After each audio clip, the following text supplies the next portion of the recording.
Good morning, class. Welcome to the next lecture on the same topic, Dalit literature. I hope you remember in the last lecture we began with the discussion on Dalit as a term, Dalit as a concept, Dalit as the changing dynamics of a society. In this lecture, we will discuss about Dalit literature, especially Dalit feminist literature.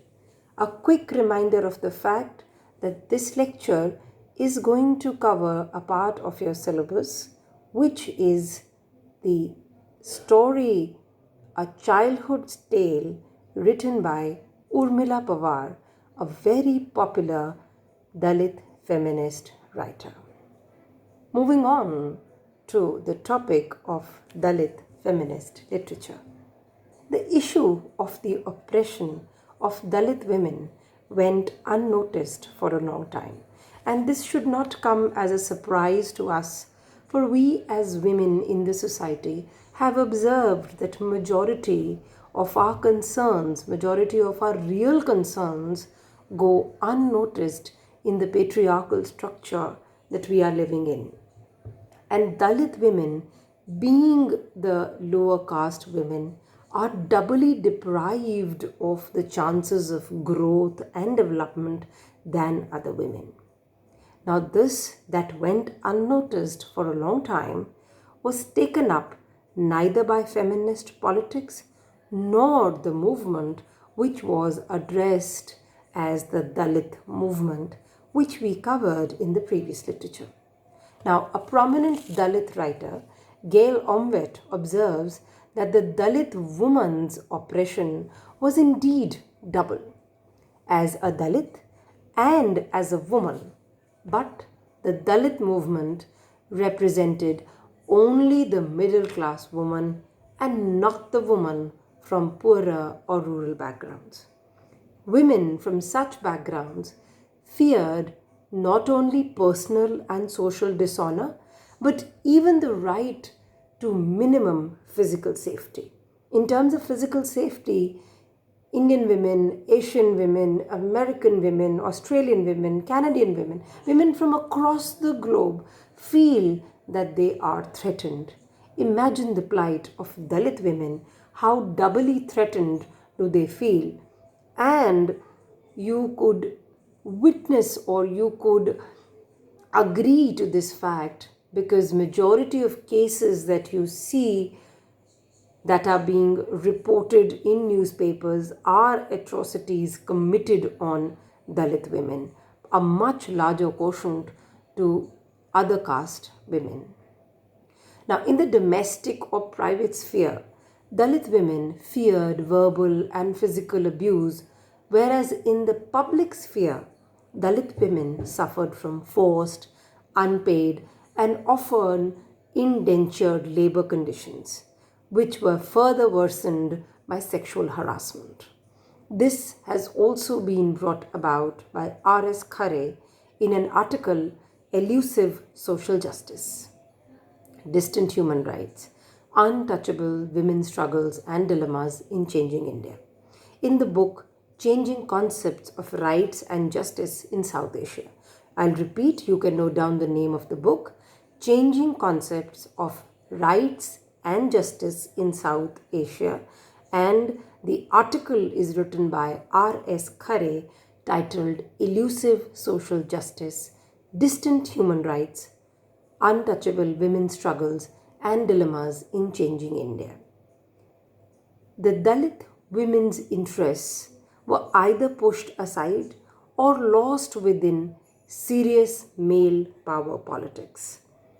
G. Arunima, in her article, Some Issues in an Analysis of Caste and Gender in Modern India, contends that in the case of upper and lower castes, the homogenizing tendency of caste politics habitually glossed over gender indifference.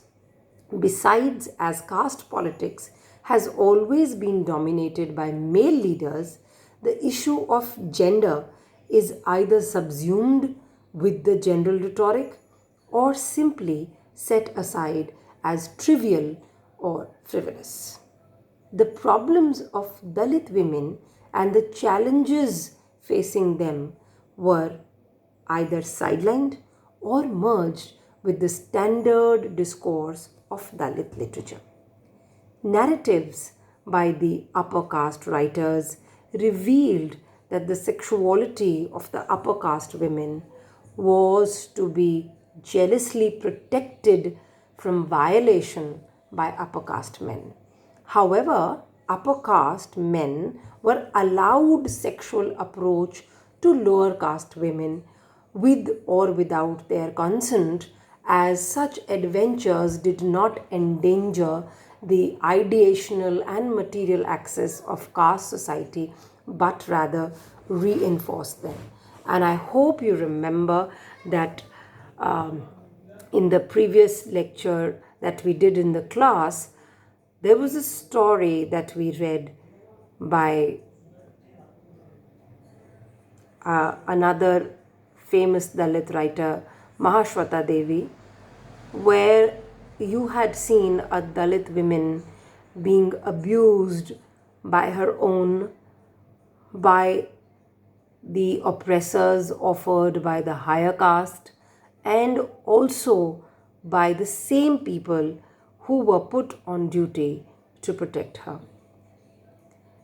The story was offered to you as a translation written by Gayatri Chakravarti Spivak, and since it was in translation, some of it had lost its meaning. But I remember majority of you losing yourself into silence when we read the story in class. That is just one. The Dalit feminist literature offers you many such gory tales. So the upper caste men were allowed sexual approach to lower caste women with or without their consent. As such, adventures did not endanger the ideational and material access of caste society but rather reinforced them. Many stories by Dalit writers expose upper caste double standards vis-a-vis endogamy. They can take a woman from the lower caste, but they cannot give a woman to the lower caste. Moreover, Dalit women are ill-treated by their own kith and kin. They are often a victim of patriarchy. Urmila Pawar, in an interview, wrote, "Dalit men fight for humanity. But what is humanity, even they do not know, because they do not have any humanity towards their wives."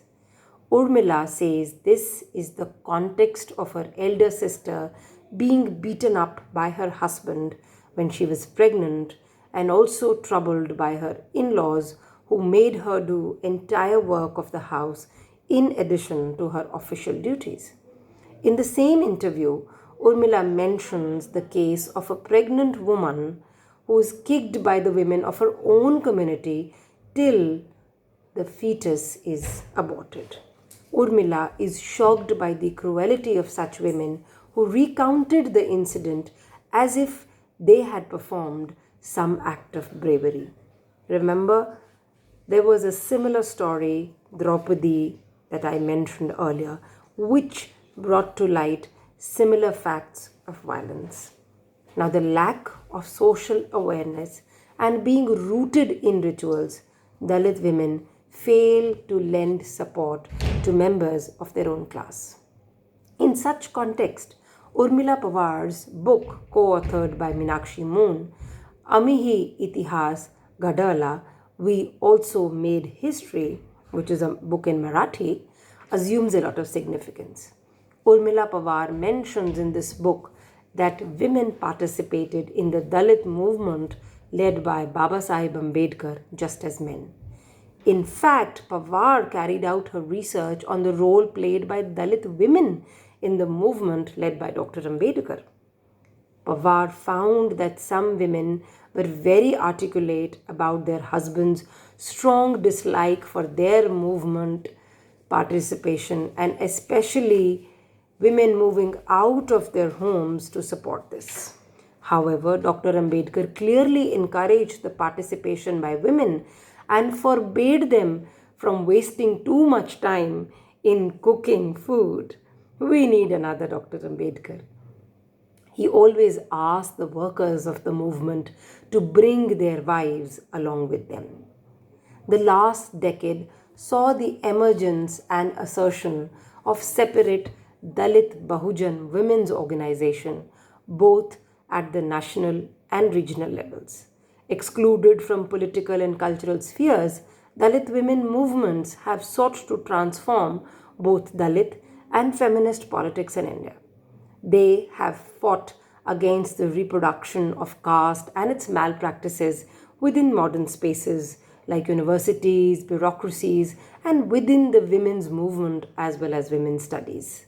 The assumptions about caste identities, being private and personal, have been questioned, and serious challenges have been posed for understanding caste and gender in contemporary India.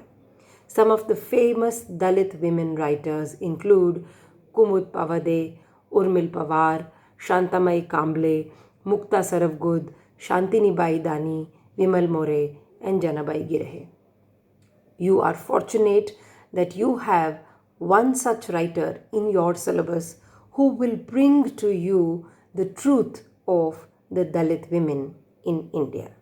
More about Urmil Pawar and the story in the next lecture. Thank you so much. I would like to acknowledge the fact that this lecture has been made with the help of notes offered by USOL, Punjab University, Chandigarh. Thank you.